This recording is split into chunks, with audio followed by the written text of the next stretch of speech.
नमस्कार। घटना चक्र बुक वीडियो के इस शैक्षणिक मंच पर आपका स्वागत है। हमारा उद्देश्य है ज्ञान को सरल, स्पष्ट और सुलभ रूप में आप तक पहुंचाना। आइए आरंभ करते हैं अध्ययन और सफलता की इस यात्रा को। कोई भी देश अपना भविष्य आखिर बनाता कैसे है? देखिए, इसका जवाब अक्सर बड़ी बड़ी हेडलाइंस में नहीं मिलता, बल्कि उन योजनाओं और नीतियों की बारीकियों में छिपा होता है जो जमीन पर काम करती हैं। आज हम भारत की प्रगति के इसी ब्लूप्रिंट को समझने की कोशिश करेंगे और उन मुख्य रणनीतियों को देखेंगे जो आने वाले कल की बुनियाद रख रही हैं। ये $1 मिलियन का सवाल है ना? जब हम तरक्की के बारे में सोचते हैं तो हमारे दिमाग में ऊंची ऊंची इमारतें और शानदार हाईवे आते हैं। लेकिन क्या हो अगर बदलाव का असली इंजन कहीं और हो, कुछ ऐसा जो शायद कम दिखाई दे पर कहीं ज्यादा शक्तिशाली हो? असल में किसी भी देश का भविष्य उसकी योजनाओं से ही बनता है। हर नीति, हर कार्यक्रम एक ऐसा औजार है जिसे समाज के हर कोने तक पहुंचकर असल बदलाव लाने के लिए डिजाइन किया गया है। तो चलिए इस ब्लूप्रिंट को परत दर परत समझना शुरू करते हैं। तो आज हम क्या-क्या देखने वाले हैं? हम 5 मुख्य क्षेत्रों को कवर करेंगे। किसानों के सशक्तिकरण से शुरू करके हम रोजगार और कौशल पर बात करेंगे, फिर नागरिक कल्याण और एक आधुनिक भारत के निर्माण को समझेंगे, और आखिर में इन सबको एक टाइमलाइन में जोड़कर देखेंगे। चलिए सबसे पहले देश की रीढ़ की बात करते हैं, यानी हमारे कृषि क्षेत्र की। देखते हैं कि किसानों को जमीन से लेकर बाजार तक सपोर्ट करने के लिए कैसी कैसी योजनाएं बनाई गई हैं। शुरुआत करते हैं इनोवेशन से। अक्टूबर 2022 में एक बड़ी रकम का ऐलान हुआ, 500 करोड़ रुपए। यह पैसा एग्रीकल्चर एक्सेलरेटर प्रोग्राम के लिए था। मकसद बिल्कुल साफ है, एग्री स्टार्टअप्स में इन्वेस्ट करना ताकि वो खेती की चुनौतियों के लिए नए और क्रिएटिव समाधान लेकर आए। और देखिए, ये सिर्फ केंद्र तक ही सीमित नहीं है, राज्य स्तर पर भी बड़े कदम उठाए जा रहे हैं।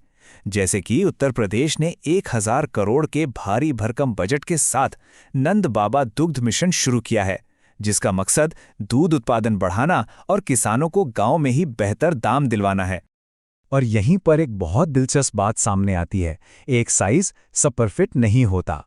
मतलब स्ट्रैटेजी को स्थानीय जरूरतों के हिसाब से ढाला जा रहा है। उत्तर प्रदेश में पंचामृत योजना गन्ने पर फोकस करती है, तो मेघालय में सुअर पालन को बढ़ावा दिया जा रहा है, और हिमाचल प्रदेश में संजीवनी प्रोजेक्ट छोटे डेयरी किसानों को सपोर्ट कर रहा है। ये एक टेलर मेड अप्रोच है। अच्छा, तो खेती किसानी से आगे बढ़ते हैं। चलिए अब दूसरे हिस्से पर चलते हैं जो देश के युवाओं और वर्कफोर्स से सीधे सीधे जुड़ा है। यहाँ हम देखेंगे कि रोजगार और स्किल डेवलपमेंट पर किस तरह से ध्यान दिया गया है। ये टाइमलाइन ना एक बड़ी इंटरेस्टिंग कहानी बताती है। रोजगार पैदा करना हमेशा से एक बड़ी प्राथमिकता रही है, लेकिन जरा इसके बदलते तरीकों पर गौर कीजिए। 1979 में इसकी शुरुआत हुई थी ग्रामीण युवाओं को स्वरोजगार की ट्रेनिंग देने से, जिसे ट्राइसेम कहते थे। और आज हम 2020 की आत्मनिर्भर भारत योजना तक आ गए हैं, जो महामारी के बाद रोजगार को बढ़ावा देने के लिए बनी। मतलब हम बेसिक ट्रेनिंग से कहीं ज्यादा कॉम्प्लेक्स इंसेंटिव्स की तरफ बढ़ चुके हैं। स्किल डेवलपमेंट में भी हमें अलग अलग मॉडल देखने को मिलते हैं। एक तरफ है दीनदयाल उपाध्याय ग्रामीण कौशल्य योजना, यानी DDU-GKY, जो ग्रामीण युवाओं के एक बड़े ग्रुप पर केंद्रित है। तो वहीं दूसरी तरफ मध्य प्रदेश का सीखो कमाओ जैसा मॉडल है, जो पढ़ाई के स्तर के हिसाब से हर महीने स्टाइपेंड देता है। ये ट्रेनिंग के लिए एक डायरेक्ट इंसेंटिव है।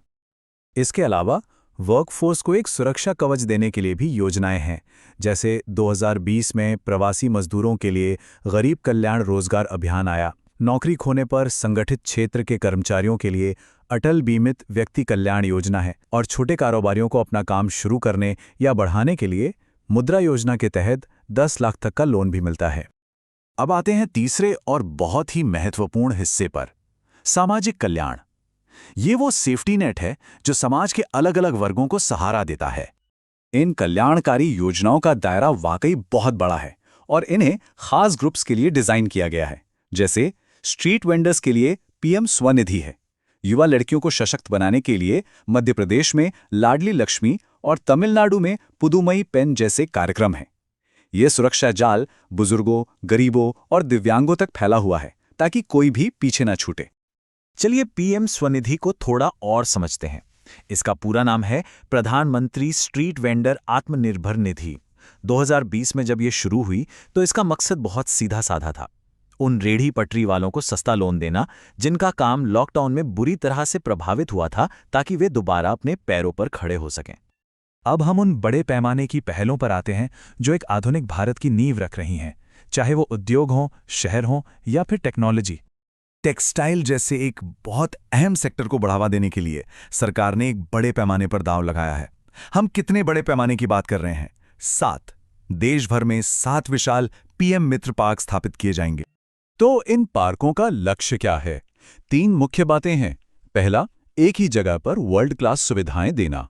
दूसरा, लॉजिस्टिक्स की लागत घटाकर भारतीय टेक्सटाइल इंडस्ट्री को दुनिया में और ज्यादा कम्पिटिटिव बनाना। और तीसरा, मेक इन इंडिया के तहत निवेश और निर्यात को बढ़ावा देना। लेकिन आधुनिकीकरण सिर्फ इंडस्ट्री तक ही सीमित नहीं है, इसके कई और स्तंभ हैं।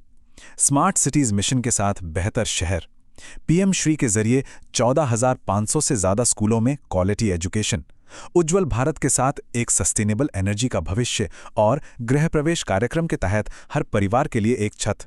चलिए अब अपने आखिरी हिस्से पर चलते हैं, जो इन सभी पहलुओं को एक टाइमलाइन में रखकर हमें एक बड़ी तस्वीर दिखाता है। ये टाइमलाइन दिखाती है कि आर्थिक नीतियां कैसे एक दूसरे पर बनी हैं। 2011 में विनिर्माण नीति आई, 2014 में इसे मेक इन इंडिया अभियान से जोड़ा गया, 2015 में शहरों के आधुनिकीकरण के लिए स्मार्ट सिटीज मिशन आया और फिर 2016 में नए विचारों को पंख देने के लिए स्टार्टअप इंडिया की शुरुआत हुई। ये एक सोची समझी रणनीति को दिखाता है। तो ये था सरकारी योजनाओं के ब्लूप्रिंट का एक विश्लेषण। ये योजनाएं आज की चुनौतियों से निपटने के लिए बनाए गए उपकरण हैं। लेकिन यहाँ एक सवाल सोचना जरूरी है।